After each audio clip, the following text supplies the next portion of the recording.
Welcome to the ThunderCast, your Marshall Athletics podcast produced by the fans, for the fans, with your hosts, Russ Livingood and KD Hudnall. We're bringing you the thundering word on the thundering herd each and every week, so keep it right here. The ThunderCast is on the loose.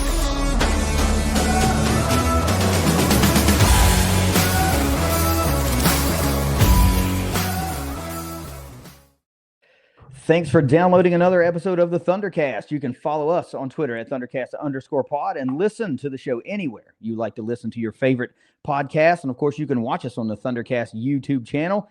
It is that time of year. The sun is starting to pop out. The ice is starting to melt a little bit. The birds are chirping. Even the smell of fresh cut grass might be starting to be in the air. And when all that happens, it's time for baseball. And today I'm joined by Marshall baseball head coach Greg Beals. He's going to give us a rundown into this 2026 squad. We're going to talk a little bit about 2025 and springboarding into 26. We've got a lot of good questions to ask Coach, and he always comes with great info, which I appreciate. Coach, it is really awesome for you to take another afternoon and spend a little bit of time with me and talk about this herd. Yeah, well, it's good to be on here, and I always love talking about baseball and specifically Marshall baseball. And I got to start with saying, man, your guys' logo, that intro was good. And I love your logo. Thank you so much. I don't mind saying I crafted that myself way back in the day when we started this show. But thank you very much. I appreciate that. We are very proud of our, what do you call it? I don't know, our production value, as it were, for just two knuckleheads with microphones talking the herd. Last year, you were gracious enough to come on and talk to me about the 2025 herd. And at that point, the conversation was, how do we get to the next level from 2024, which was an 18-37 year, 9-21 in the SBC, and bam, all of a sudden, it's a 33-26 season in 2025, 16-14. So we're over 500 in the SBC, finished fourth in the standings, won a couple of games in the tournament, yada, yada, yada. Big turnaround, it seemed like, from year one to year two. So when you look at year one in 24 and what you accomplished in 25, those 18 wins to 33 wins, from next to last in the standings in 24 to fourth in the standings in 25, what do you feel is the biggest reason that growth accelerated so fast? Well, I think, in 2024, we played our season in the new ballpark. But 2025, you got to see what the new ballpark meant as far as recruiting talented athletes. And so my coaching staff and I have done a great job of using the things we got. Jack Cook Field is a cool place. As you know, you've been here, and I think we did it really good here at Marshall when we built this ballpark. We did it just right for what we need. And while we were able to play in it in 24, we were able to recruit with it and develop a ball club around it. It's been a lot of fun for me running the program to be part of building the ballpark and now building the program to live in that ballpark. Yeah, man, I think you're right. I didn't really think about that, of course, but I'm not a coach. You finally got to sell it for real. And it became a thing where some guys bought in before and were kind of buying the dream. And then the other guys are now buying the reality. It's here.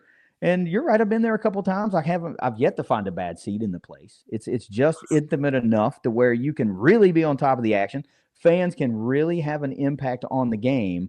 No doubt. It's got to be a home field advantage that you got to love having that behind you for those big weekend series. We love it, man. I love for you to come out to the clubhouse, the Alex Lawrence clubhouse someday, and walk from the clubhouse to the third base dugout about 25, 30 minutes before game time when the crowd's starting to get in and the music's going, and you make that walk into the dugout. If you're not ready to play by the time you get in the dugout, then you need to go home before the game starts. It's not your day. If you're not pumped up and jacked and ready to go. That's right. I mean, I've never, obviously I haven't done that, but I can visualize the juice that gets flowing. You got to be ready to roll. So when did you feel like, okay, this is really starting to look like our program now? Yeah, well, during the fall, the fall is such a critical time for program development because the entire team's here, different than than football when they have spring practice. It's not quite the same. We get that same season. We get the early part to get going and develop with. So our fall is so critical with developing the team right ahead of us. You started to see it there. You really started to see the culture grow. And I really do believe that the culture and the foundation and all that stuff has to solidify and grow before the win-loss category is going to grow. And that's the main thing I worked on from the get-go. But now you're able to recruit the people instead of just developing a culture that's there. Now you're able to recruit the right people to complement that culture and bring into that culture, and that speeds up the process. Yeah. And you're talking about this process. I know you're a very process-driven guy from previous conversations, and how you were excited about the way you were going to be able to manage a program with a ballpark now and a home, a locker room of its own, clubhouse of its own, like all those things. And it starts to show in the win-loss record. You go plus 15 year over year, 24 to 25, plus 7 in the SBC.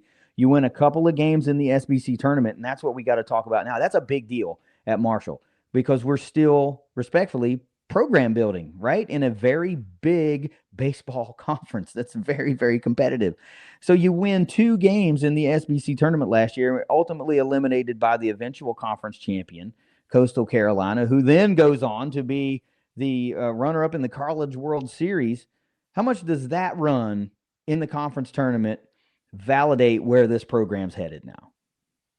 Well, it lets our guys know how close we are. And one thing that we talk about as we're preparing for season, preparing to play games, is how fine the line is between winning and losing. When you get to play at a high level, like we're getting to play, where our game's getting there, our conference is already there, and we're helping grow that conference and the brand of Sunbelt baseball, I believe, and we're going to continue to do that.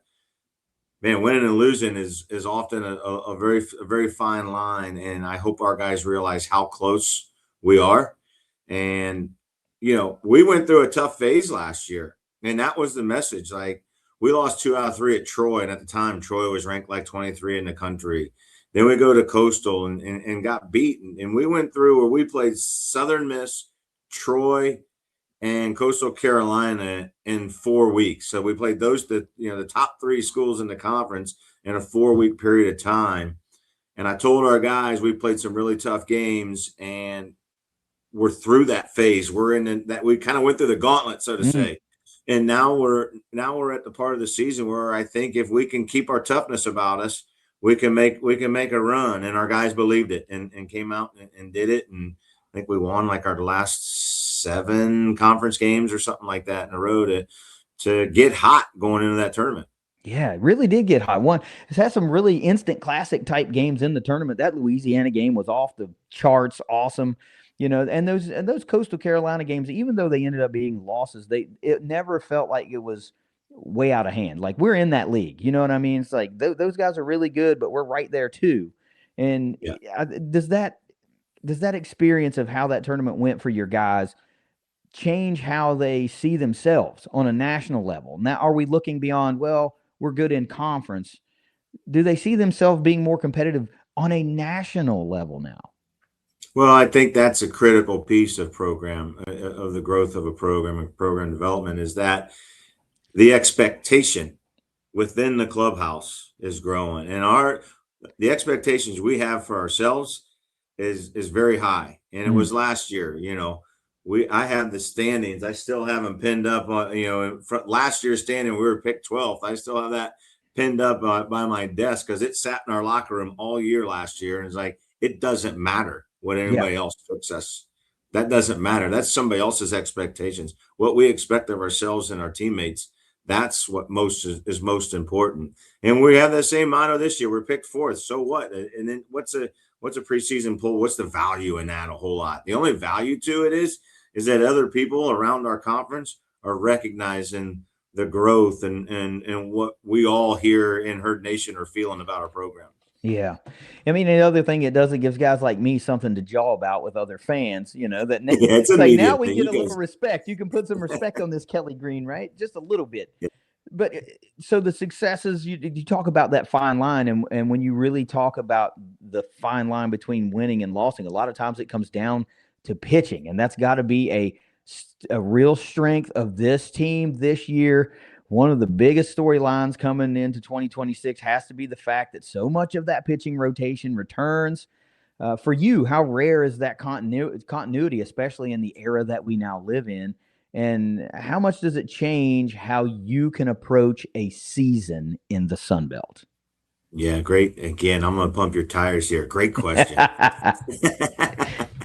um, yeah, well, from day one, I've always believed I was a catcher, and I always believed that the game starts on the mound. We got to be able to pitch baseball. So day one taking over here, it was we got to develop this pitching staff, and we've done that, and we've got 80% of our innings from last year coming back.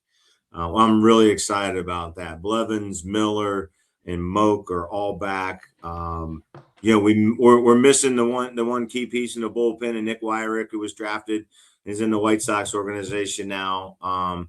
Nick got the last 3 outs, which is something we still need to figure out. And those last 3 outs can be a different animal sometime.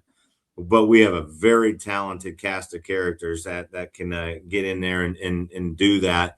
And there's going to be some evolution in the bullpen and exactly how we use that bullpen, how we mix and match out in the bullpen. But having 80% of your innings back from the previous year, we were fortunate enough in the transfer portal. We got Drew Harlow, who was our ace from 2 years ago. We got him back because the NCAA messed that thing all up as far as they granted Drew was at a junior college. The junior college guys got granted another year of eligibility, but only at the Division II level for some crazy reason. And then so he went and played Division II last year and led the nation in strikeouts, which was really frustrating to watch your Friday night starter go somewhere else and pitch.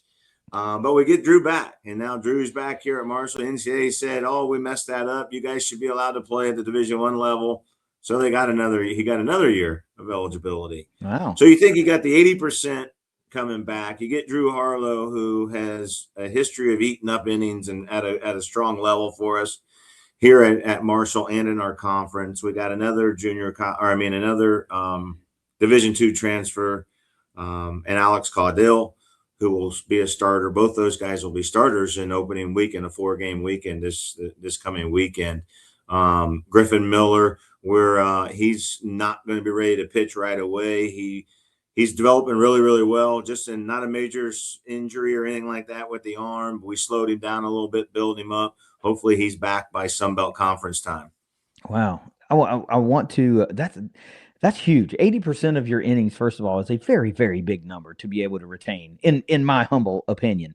And then somehow the news of getting Harlow to boomerang back to Marshall has slipped through the social media circles by and large, because I didn't know that. And wow, what an ace to pull out, literally and figuratively, here on the show.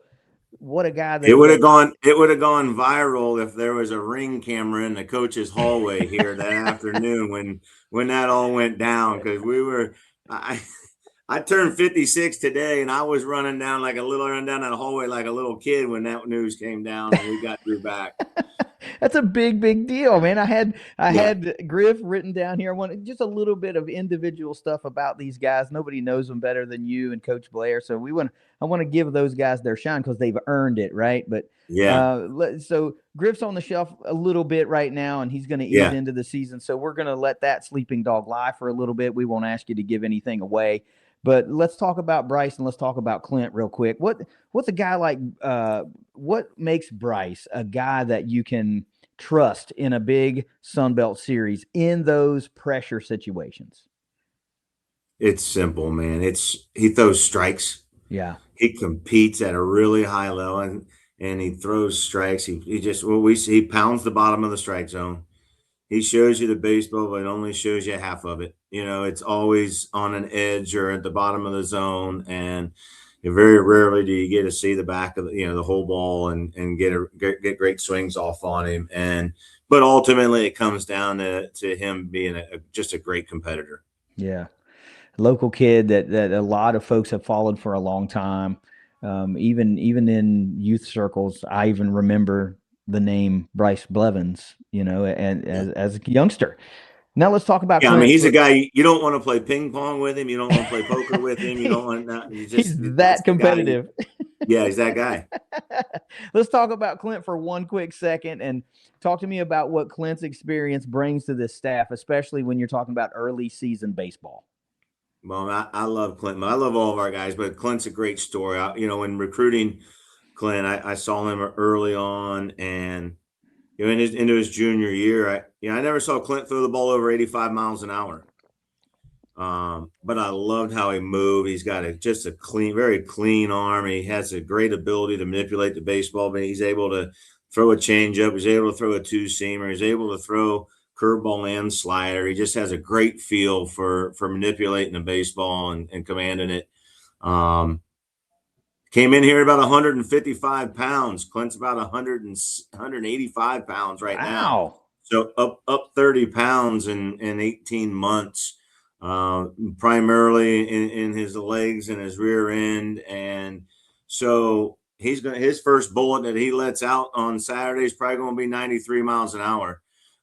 He has developed, and the arm has grown, his body has grown, and it's been fun to watch that development. So it's a two-way street, though. You can have great pitching, but you're also going to be facing some great hitting in this league, and it's a grind. This season, the Sun Belt season, is a grind. It's known. This conference is known for depth and offense, and how important. Not only how important is it for you to have proven starters that you can rely on grinding through those 3-game conference series every weekend, but does that allow you to be able to manage your bullpen differently, knowing what you have on starting those games? Well, I think it always does. The deeper you can get, and the more we can use our guys in smaller stints out of the bullpen. Really excited about the fact that, guys that got a lot, Blaine Albright, the left-hander, Charlie Krebs, the right-hander, Tim Baird, right-hander, and Peyton Jackson. Those guys are all back, all going to pitch in the back end of that bullpen. Jackson's the leading candidate to be the closer. We still got to, mature that into reality, so to say. But he's got the stuff, and again, Peyton Jackson 89, 91 last year. It's 93 to 96 this year. It is player development and growth here. Kudos to what we're doing over in strength and conditioning with Coach Shirk over there, and we're working with the football staff now, and Coach Galt runs the football and oversees all that strength and conditioning, and we're kind of under that umbrella, and it's been a great working relationship there. Man, as much as folks love to hear about a starting rotation, a deep bullpen, and being able to find guys that throw strikes, like you say, a lot of fans like to see offense. They're here for the long ball. They're here for runs on the board. Offensively, last year, this may be the truest statement from a fan perspective that I'm going to say. It felt like this team just got more confident and more dangerous as 2025 went on. Yeah. What did you like most about this offense last year, and where do you want to see it evolve in 26? Well, we're really working to, as you said, the confidence that grew within these guys. Confidence needs to be an internal thing. And in this game, you can't always get your confidence off of 2 hits, because you can square up a ball and hit it a ton, and it's going to go right to the center fielder, and you may be out. And we need to learn how to drive our confidence and our belief in what we're doing off of our process and how we went about doing things. And know that if we can continue to do that and repeat that over the course of time, we're going to do what we did last year. It's going to come. You're going to get yours. So I think that's going to allow that to start happening sooner in the season, as long as, as they know what to expect of themselves, and not to drive so much off the numbers. Let's just play the game at a high level. And sometimes that's a line out to center field, and sometimes it's a double in the gap. And I think the biggest thing to help offense is that you give them more to feed off of than just whether they got hits or not. Yeah, I can dig that. You got me thinking I can still go out here and play, and I Well, it's tough. It's a tough game. I mean, college baseball, the national batting average was 272 last year. wow. So Yeah. these guys are all used to hitting 500 in high school. You know, my mom's Yeah. keeping score. It's a hit. We're hitting 650 now. You know, like, That's and true. I love them. You know, it's all good, but like there's a failure rate that's different, and they need to Yeah. learn how to manage it. That's true. There is definitely a failure rate. There's a level of adversity that a lot of these guys have never even sniffed before. And now all of a sudden I'm not getting on base 6 out of 10 times. I'm getting on base 2.5 times out of 10. Right. And that's a harsh And one thing reality it is, but here's the reality of it is, hey man, you're not any less of a player. at You're all. in a bigger game. Yeah. That's all it Yeah. is. You're in a bigger game right now. And you've earned your spot to be in this bigger game. That these are philosophical things that of course that I don't think about as a fan, because I'm not developing players. I'm not trying to build a roster, manage a team. And these are all things that of course they didn't happen to me, right? I don't see it that way. I mean, but very interesting thought process. It's just stuff I never would have occurred to me. But Yeah. we do have to talk about one of the favorites from the Thundercast, big offensive weapon that's coming back for you this year, and that's Ethan Murdoch, big time player from Swift Current. I love the city, Yeah, I man. That's love it, so right? freaking cool. How does a player like Ethan Murdoch impact that lineup beyond just the box score, like you're just talking about? Yeah. Well, he's got a maturity about him. And Doc, as he's known in the clubhouse here, Doc goes about his work at a very high level. He's very smart, kind of a cerebral guy. Mm-hmm. Um, but then flips that switch into compete mode at game time. And I think it means a lot. He means a lot to our locker room and in the clubhouse because it's non-mistakable. I dare you to get as many swings in as Doc's getting in. Go in there, take a pair of batting gloves because your hands are going to get sore if you're going to take that many swings. Um, and that just shows everybody from day one what it means and what it takes. And this is what Marshall baseball is all about. Doc exemplifies that for us. Love that. Love that. Not going to be outworked. Gonna be in there, first guy there, last one to leave type mentality. Every program needs those guys, and those guys are generally infectious. Those guys help build a program for you. They take the load off of you. I'm sure you know that. Right. What a guy! What a guy! Yeah, good friend of the show, great family. Love it when the Murdochs get to make the trip down and get some time at the Yeah. Jack. Defensively, though, this is the third phase of the game, right? We got pitching, we got defense, we got offense. So let's talk about defense. This defensive identity. Marshall looked a lot cleaner, a lot more composed as the season went on last year. How much of that improvement comes from experience versus players just fully buying into those expectations and finally believing in themselves? Well, I think the big with defense, you recruit to it a little bit, but most importantly is it's a philosophy. Like we're going baseball players play defense. They play Mm-hmm. both sides of the game. And it's something that's really important. And this is probably the piece of the program that has grown the most since last season to this season is our defense.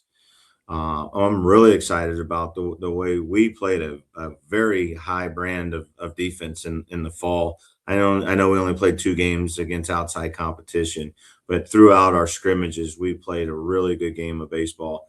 We got a third baseman in Clary Simpson, who's a plus defender at third base, and our right side of the infield, Havrilla and Kamer are great defenders. Cam Harthen's back for his 4th year in the Kelly Green, and he's a great defender in center field.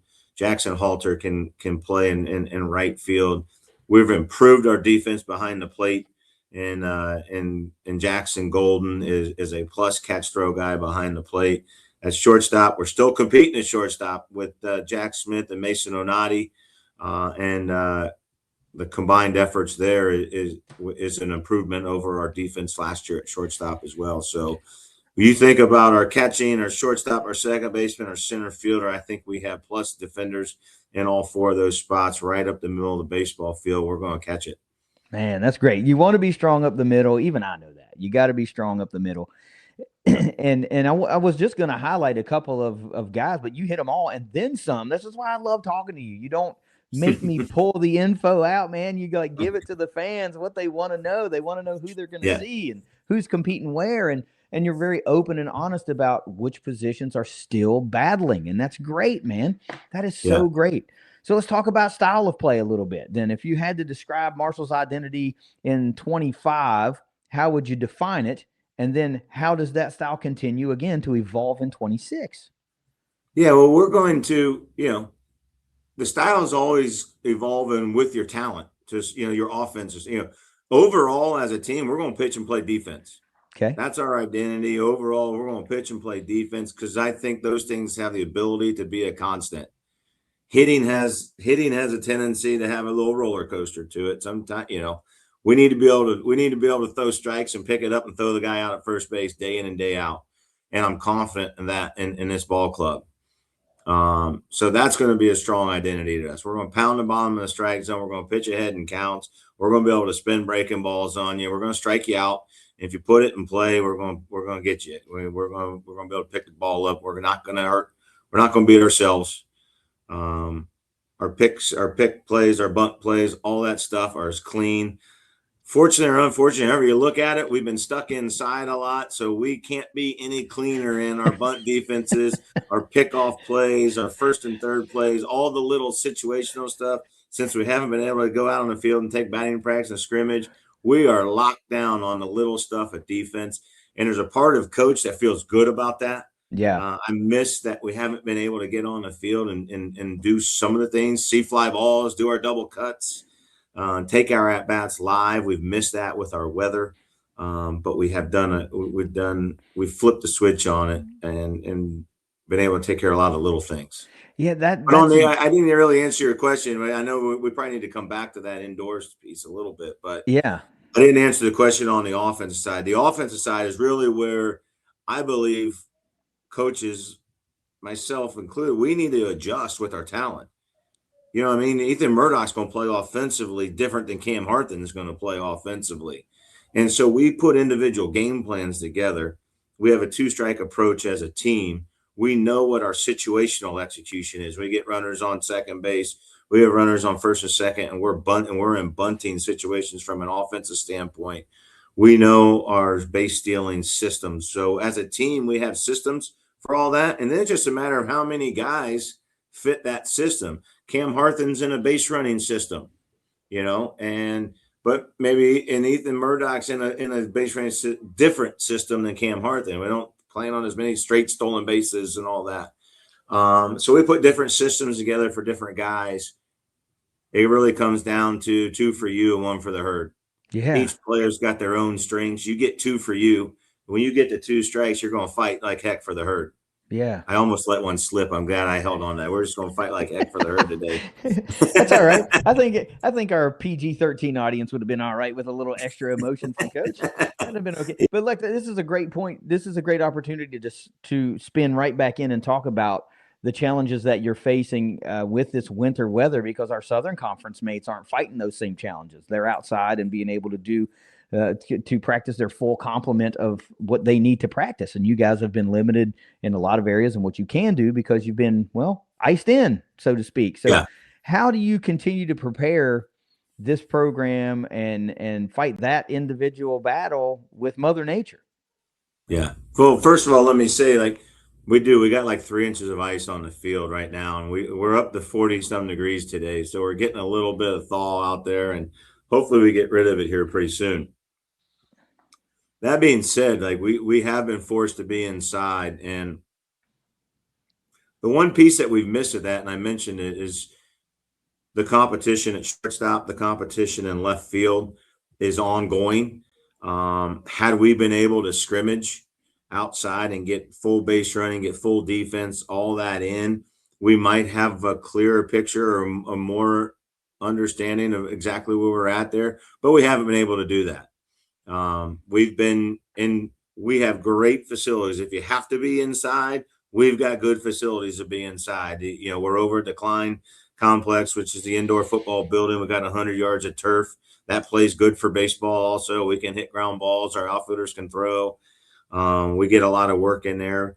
We built 3 batting cages here in the Alex Lawrence clubhouse out in left field of Jack Cook Field. And so we do all of our hitting in here. So what we've done, I kind of alluded to it. We get our stretch and our catch in, and then we spend a good half hour every day, half hour to 40 minutes, where we are nailing down all the little things, bunt defenses, first and third defenses, our pickoff plays, you name it. We've worked on it, and we've worked on it more than normal because we've been stuck inside. And if we're going to be inside, then we got to get some work done. So that's the work we've been able to do. And then we're able to come inside, and our pitchers are still getting their full amount of pitch count in that they pitch live. And the guys just, you know, their last starts, the weekend starters, their last starts were here this past weekend. They all got up to about 70, 75 pitches live and against the hitter, pitcher, catcher versus hitter in the cages. And it gets pretty competitive in there, as you can imagine. It's fun competition. So again, the piece that we're missing from a team standpoint is the pitchers don't get to deal with base runners. You know, there's no base runners in the batting cage, so they don't have to deal with base runners. So there's just some little situational stuff that I'm missing. Gives coach a little anxiety, but I also feel good about a lot of things that we were able to do. Yeah, it's very interesting dynamic there, but between the preseason battle with the weather and how you guys attacked it. I gotta think this is one of those things that you focus so much on what you call the little things and getting those things right. It's just one of those things at some point this season or several points this season that's going to win you a ball game just because of what seems like something. It's like, we're catching the short end of the stick because we can't get outside will be the difference in a series for you. It just feels like as a little payback for having to do the little things so much. I'd like to think so too, because as we mentioned earlier, I mean, there's a fine line. Yeah, It's a fine line between winning and losing. Maybe it's the clean pickoff play at some point. Maybe it's an executed bunt situation at some point. That is the difference between winning and losing. yeah, that's right.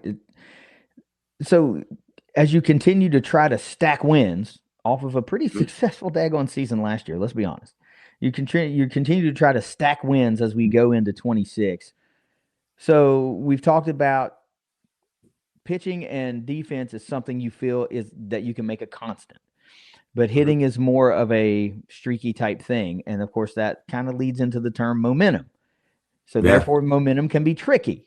So how do you make sure that last season's success becomes the foundation and the new standard, and it's not something that this team is trying to just recreate? Done. It's already it's done. Done.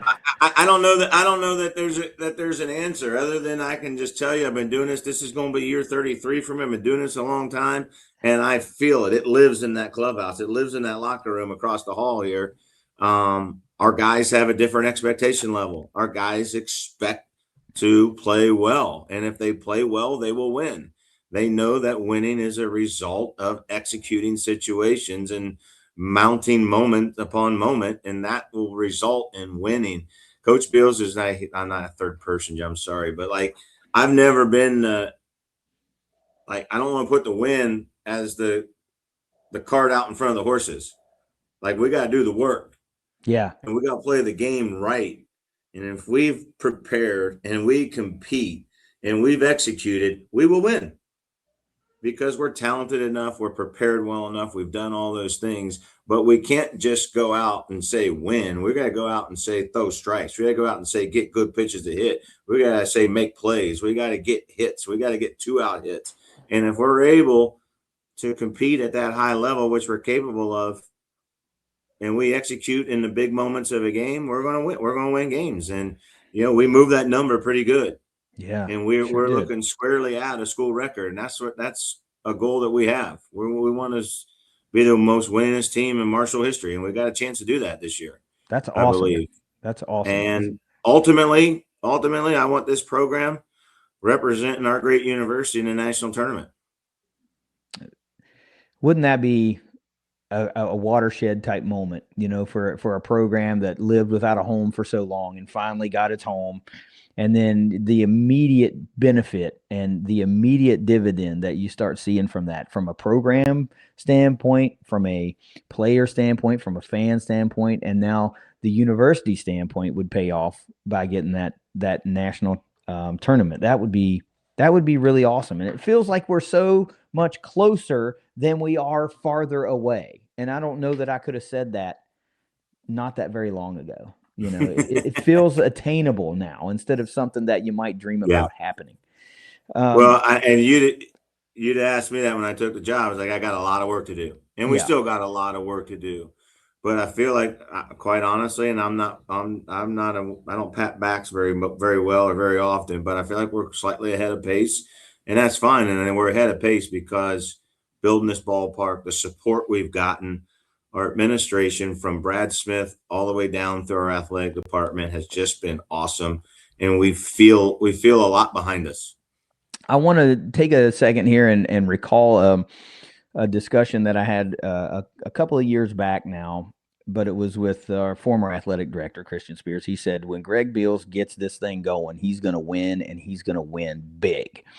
And now it feels like that machine has shifted into drive. The foot is starting to go down on the gas pedal pretty far. It really feels like he was right. That like sooner rather than later, Marshall's winning and gonna win big, and that's really cool to see as a fan. And you see the evolution in real time. It's really, really cool. And but we got there's a lot of turnover every year. That's just the nature of the game now. And like it or hate it, it's not going away. So I like to give the fans, the Marshall baseball fans, even the casual fans that don't know this team as in depth as those diehard Herd baseball fans. They know some of the players on this roster, undoubtedly. Give me some of those returning guys that players may already know that you expect to take an even bigger leap in 26 and become a consistent difference maker for you. Yeah, I really feel good about AJ Havrilla and Tyler Kamer, the first baseman, second baseman. Both guys got the full allotment at bats at the Division I level for the first time. I'd put Jackson Halter in that category also. He's been around the block, but last year was the first time that he got the full at bat all season, took all the at bats. Those three guys are coming back. I see Jack Smith, who's been a utility infielder, a really, really good defender. I mean, a plus shortstop defender. I see him making strides this year. Sophomore Cooper Henson, he and a transfer Evan Batone are competing in left field. Both are going to get significant playing time between left field, the designated hitter position, all that. They're both very talented left-handed hitters. So that's on the position player side. I mentioned Jackson Golden, who was our backup catcher as a true freshman last year. He moves into the number one spot. He's going to be complemented by Oliver Service, who is a transfer from Texas, and Will Guba, who's another sophomore, was here last year. So again, we're kind of blending. I want to bring guys in and as high school recruits and bring them in, and that way we always have some back loaded. We're able to load from the backside, and we can get in the transfer portal a little bit and load from the top side as well. I don't want to live in the transfer world. That way you have to build a program every single year. But we're getting to the point between the strength of our conference and what we're doing as a program that we're attractive to some of those kids in the transfer portal. And I'd be a fool if we weren't in there figuring it out somehow, trying to complement our ball club. Well, yeah, I mean, it's just another tool for you to have in the tool chest, right? And if the goal is that national tournament, you can't not take the best, pieces available. I get that, but at the same time, you can't build a roster from scratch every single year. It's the double-edged sword of the world that you guys have to live in, and I do not envy that part of your job. I really do not. You gave me a few names for underclassmen and some newcomers that might make some instant impact for you. That's always refreshing to hear. I got to give another shout out to a friend of the show, the youngster. We are anxiously awaiting some playing time this year and to see how he develops. That's Cooper Henson. He's from down here in my neck of the woods, from Bloomingdale, Yeah. Florida. I think I work probably about 5 to 10 minutes away from where his high school was. So he was all heard all from the very beginning, man. So it's cool to see his name tossed around there, and some of these other youngsters that you're expecting big things from. So let's look to start to close this out. This has been a great preview. There's a target now on Marshall's back, and there's no denying it. There's no sneaking up on anybody anymore. People know they have to respect the herd when they either come into Jack Cookfield or you're going to their place for a weekend. So after finishing fourth in the Sun Belt and pushing this team that went to the College World Series finals in the tournament, that surprise factor is gone. It's gone. How do you prepare this team now to go from being what maybe some people considered as a non-factor to being a legitimized threat in the Sun Belt? Well, first of all, we've earned that right, and our guys, what we've done, we've put ourselves in that situation, and even in the past, I don't think anybody ever took us lightly because of the pitching that we've had, and you're always preparing for the pitch, the opposing team. It's like, oh, they got good arm, and we've always had starting pitching that kept us, that gave us that pretty quality start. And so I think that puts our opponents on heels right there. Like they're not necessarily on heels, but on edge, let's say. Like we got to be ready to go. These guys are good enough to beat us. And even that first year when you knew that you said the numbers, I think we ended up with 18 wins overall, but 18 wins, we were scary. We were talented enough to win, but we just weren't consistent enough to win a bunch of games. And that was primarily just from a program development standpoint. We just hadn't grown that confidence and that consistency to do that.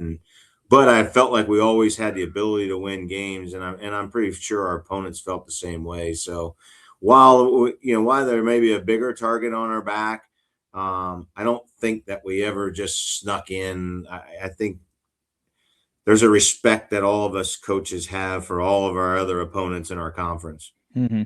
That's probably more from a fan's perspective, because I see that a hell of a lot more than you guys are paying attention to.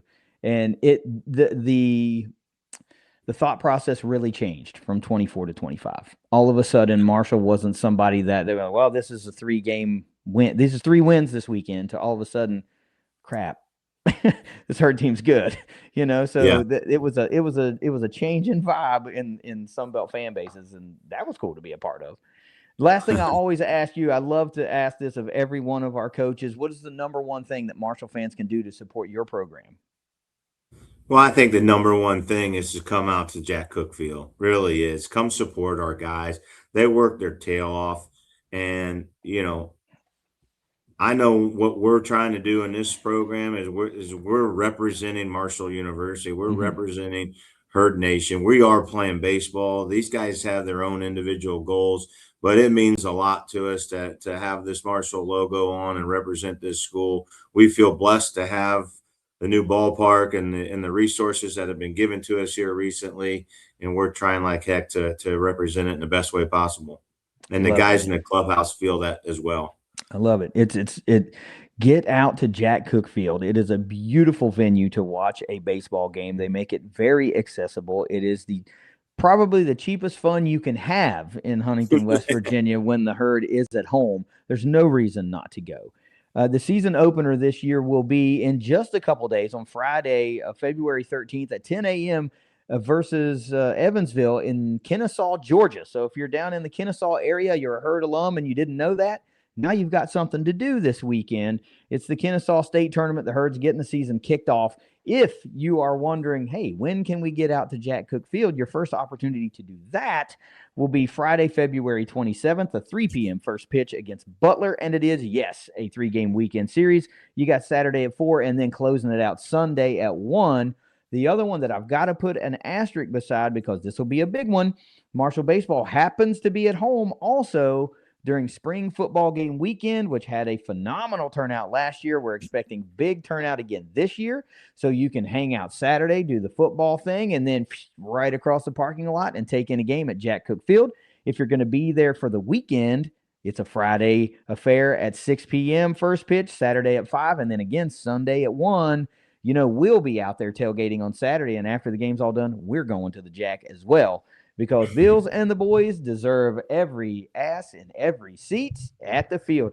Coach, I really appreciate you taking the time and going through this entire roster, this entire program, top to bottom, and diving in, giving us all everything we need to know to get excited for the baseball season in 2026. Best of luck, man. This is going to be a fun one.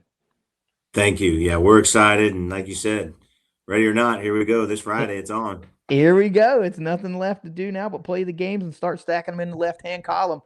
So until next time, whether you see us at the Joan, whether you see us at the Jack, or whether you see us anywhere that the Herd is playing ball, no matter where you see us, we're going to be saying, go Herd. Go Herd.